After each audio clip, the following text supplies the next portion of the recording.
The US remains in the grip of a wave of protests as both far-right and left-wing groups rally to denounce each other. After some of the demos turned violent, CNN presenter Chris Cuomo made a controversial claim that violence coming from the Antifa movement in America is more morally justified than violence which comes from the far right. All punches are not equal. Drawing a moral equivalency between those espousing hate and those fighting it because they both resort to violence emboldens hate, legitimizes hateful belief, and elevates what should be stamped out.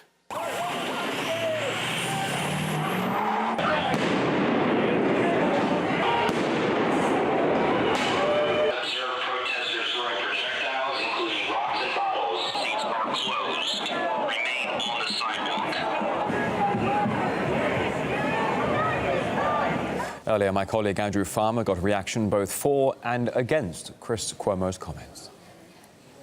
Antifa, every time I see them on television, they seem to be getting in some kind of fight, some kind of altercation. It always seems to come from them. It doesn't matter if they're fighting hate or whatever they claim. You can't put your hands on somebody and then hide behind some kind of moral high ground.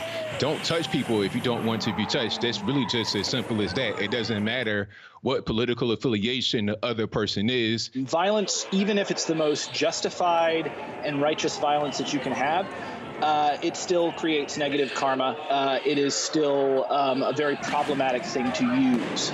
So it's something that should be diverted to only when it's absolutely necessary. These Antifa people really are what they purport themselves to be against. They're talking about being anti-fascist, but a lot of their action mirrors that of what was under Mussolini's time with the whole black shirt situation. It seems like they're doing the same thing. I'm not saying that they're exactly the same as what was going on back then in Italy, but a lot of their tactics seem to mirror what they were doing. Just because somebody has a different point of view than you does not mean. Hold on. Just because somebody is hateful in your eyes does not mean that it's okay or somehow justified at all to hurt them. You can't say, oh, well, the violence, or it may be justified. No, it's not.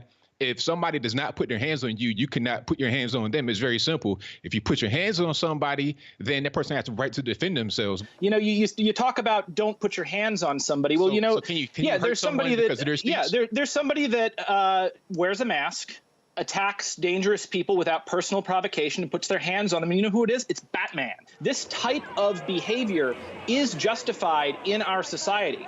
Violence can be used to prevent greater violence. It boils down to the law, doesn't it? It's against the law to commit violence against another individual. Yeah, of course, but the law does not dictate morality. The law is just the law. I mean, people talking about, oh, well, it's morally acceptable to hurt those who were talking about hate, but what about the innocent people? I've seen members of the media get attacked by Antifa. You see school teachers being attacked, hang on, the media is also officers, being attacked by Donald Trump supporters wait, hold on. I'm not finished.